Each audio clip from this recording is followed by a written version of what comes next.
Bonjour, dans cette vidéo je vais vous présenter rapidement l'interface de Blender. Alors pour commencer, voilà le logiciel tel que vous l'avez dès que vous le lancez. Ce qu'on voit ici au milieu, c'est ce qu'on appelle le splash screen.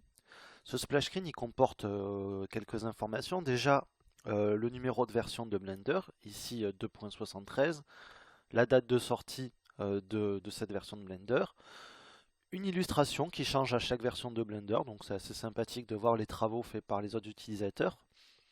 Ici, vous avez un menu interaction, donc qui vous permet de choisir entre les raccourcis de clavier de Blender, c'est l'option par défaut, de 3ds Max ou de Maya. Donc pour les utilisateurs qui viennent de ces deux logiciels, 3ds Max et Maya, ça peut être une bonne chose puisque comme ça vous n'êtes pas perdu au niveau des raccourcis clavier. Ensuite, on a toute une série de liens, donc des liens qui permettent d'aller aider les projets de films ou d'animation de la fondation Blender, de faire des dons, les crédits, les notes les changements qu'il y a à chaque version, le manuel, très important, le site internet, et les références pour la programmation en Python, puisque Blender utilise le langage de programmation Python. Sur la colonne de droite, vous avez les fichiers récemment ouverts, et un bouton Recover Last Session qui vous permet d'ouvrir directement le dernier fichier que vous avez utilisé avant de quitter Blender, ou alors, si jamais Blender a craché, de pouvoir essayer de récupérer votre scène. Alors, si vous faites aucune de ces, vous touchez à aucune de ces options, vous pouvez cliquer juste en dehors, le splash screen disparaît. Si jamais pour une raison ou une autre vous souhaitez le revoir, dans Help, vous avez, hop là, ici l'option splash screen qui permet de le faire réapparaître. Voilà.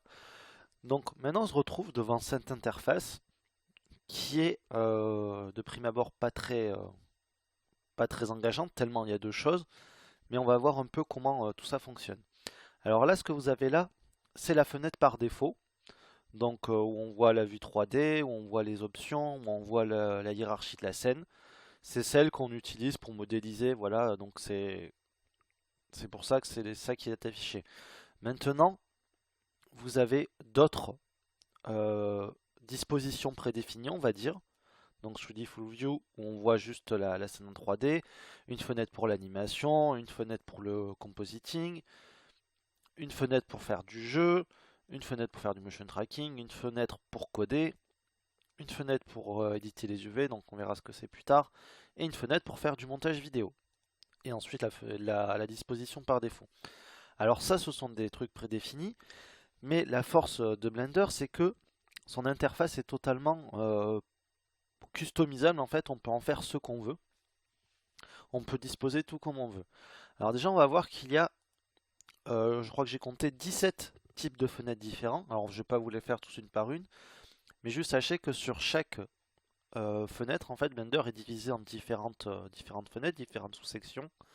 Et à chacune de ces sections, on a un bouton qui nous permet de définir le type de fenêtre qu'on veut avoir. Là, par exemple, au milieu, j'ai ma vue 3D. Et je peux changer, rafficher la timeline. Donc la timeline, c'est la ligne de temps qu'on a déjà en dessous. Donc, on va voir un peu les différentes catégories. Donc Python, la console Python, c'est pour afficher tout ce qui se passe dans Blender. Voilà, ça ne va pas forcément nous servir. Euh, L'explorateur de fichiers. Hop, l'explorateur de fichiers. Il nous fait changer le menu qui passe du haut en bas. Voilà, ici on a tout ce qui concerne l'animation.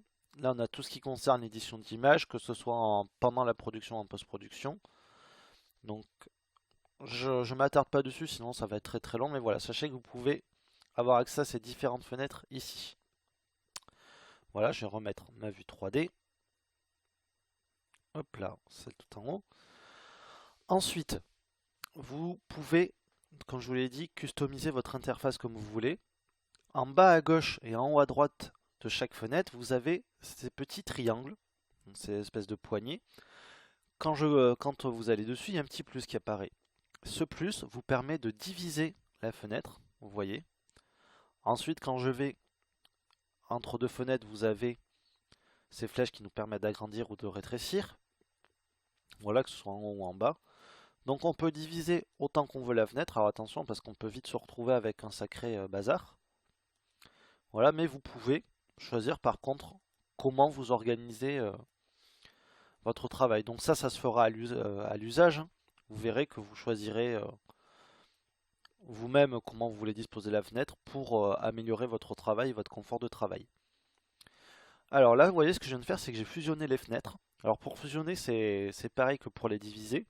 Vous allez sur une petite flèche, vous cliquez dessus, et si vous allez sur une fenêtre, si vous maintenez appuyé, que vous allez vers une fenêtre existante, il y a une grosse flèche qui apparaît, et donc il va nous dire, voilà, est-ce qu'on veut fusionner à droite ou à gauche.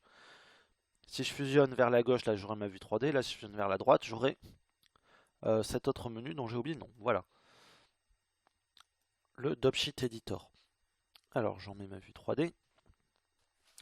Autre chose intéressante, c'est si vous avez un ordinateur portable ou un petit écran, vous pouvez passer chacune de ces fenêtres en plein écran. Là par exemple, j'ai ma vue 3D, et avec les touches Alt et F10, hop, je passe en plein écran, je rappuie sur Alt F10, je reviens comme c'était avant. Et ça marche pour chacune des fenêtres. Là par exemple, si je vais sur mon outliner, donc qui est l'arborescence de la scène, ici, je fais Alt F10 et je le passe en plein écran. Donc assez pratique. Vous avez aussi l'option View où vous retrouvez ces options. Alors vous avez deux choses, Toggle Maximize Area, donc qui vous permet d'agrandir, mais on garde le menu en haut et on a un bouton Back to Previous. Voilà, il est dans chacune des dans le panneau View à chaque fois. Hop. Voilà. Ensuite, vous avez, vous voyez ici, j'ai réduit ma fenêtre, vous avez ce menu qui est masqué. Vous pouvez naviguer dedans en tenant le clic du milieu de la souris appuyé. Vous voyez, je peux faire défiler. Voilà. Vous pouvez aussi, dans certaines fenêtres, agrandir ou rétrécir le texte. Donc là, si j'appuie sur CTRL et le clic du milieu de la souris, vous voyez que je zoome. Donc pareil, si vous avez un écran trop petit ou des problèmes de vue, eh ben, vous pouvez zoomer et réduire. Voilà. Donc c'est assez pratique. Ensuite, ce qu'on va voir, c'est les préférences utilisateurs. Donc les préférences utilisateurs, vous le trouvez dans la fenêtre Info, donc qui est ici. Vous voyez, hop, où est-ce qu'il est ? Info. Et dans File, vous avez User Preferences. Vous cliquez dessus et donc vous avez cette fenêtre avec les préférences utilisateurs. Donc vous pouvez ici régler tout ce qui concerne l'interface. Donc par exemple, là j'ai mon gizmo, mon outil de manipulation. Je peux augmenter ou réduire sa taille, augmenter ou réduire la taille des poignets. Le hotspot, c'est la zone de clic autour de cet affichage. Une option que j'aime bien régler, moi, c'est auto-perspective, qui permet de passer d'une vue orthographique à perspective automatiquement. Alors on reverra quand on abordera la vue 3D exactement ce que ça apporte. Où j'ai perdu, voilà. Donc je remets la fenêtre. Ensuite, editing, donc le comportement au niveau de l'édition des objets. Input qui vous permet de régler tous les raccourcis clavier. Là, dans les presets, vous pouvez entrer les raccourcis clavier 3ds Max ou de Maya. Donc vous gardez ceux de Blender. Et même créer. Vous avez un petit bouton de plus, vous pouvez créer votre propre jeu de raccourcis clavier. Un truc aussi qui est pas mal, c'est si vous n'avez pas de troisième bouton à votre souris, donc de molette cliquable, vous pouvez l'émuler ici en cochant cette option. Et il vous suffit de faire Alt plus clic gauche pour émuler ce bouton du milieu. Autre chose intéressante aussi, c'est si vous n'avez pas de pavé numérique, parce qu'on utilise beaucoup le pavé numérique dans Blender, vous pouvez faire ici émuler Numpad. Et tous les chiffres, donc plutôt que d'utiliser ceux du pavé numérique, vous pourrez utiliser ceux qui sont au-dessus des lettres, sans avoir à faire la touche mâche pour passer en mode chiffre. Voilà, ici l'onglet add-on qui permet d'activer ou désactiver les add-ons, les plugins. Le thème qui vous permet de choisir les couleurs. Donc vous pouvez vous-même choisir les couleurs de chaque élément de l'interface. Là, pour vous montrer rapidement, si je vais dans la vue 3D, voilà, je peux par exemple changer la couleur de la grille. On va voir, hop. Et je la passe en bleu. Donc vous pouvez customiser comme ça votre interface comme vous le voulez. Alors évidemment, vous n'êtes pas obligé de tout faire à la main. Il y a des options prédéfinies. Hop, Back to Black. Donc, je vous laisserai les essayer. Vous choisissez celle que vous préférez. Et puis, s'il n'y en a aucune qui vous convient, vous faites Reset to Default Theme qui est juste en bas. Et vous revenez aux couleurs par défaut. L'onglet File, donc important aussi, ça vous permet de définir le chemin de certains éléments. Donc par exemple, là, le chemin des typos, puisque Blender ne le trouve pas de suite, donc que vous soyez sur Mac, PC ou Linux, vous allez chercher vos typos, là où elles sont. Donc moi je suis sur Windows, donc j'ai dans Font, voilà.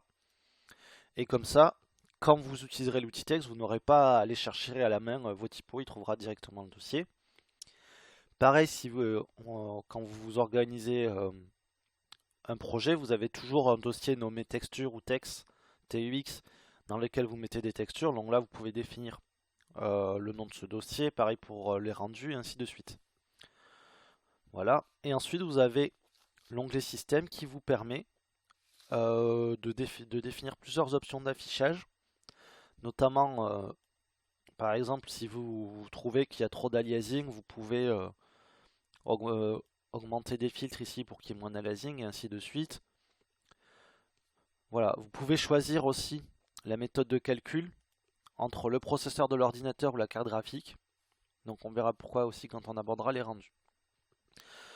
Donc voilà, j'espère avoir fait le tour de l'interface de Blender. J'espère que c'est assez clair. Au revoir.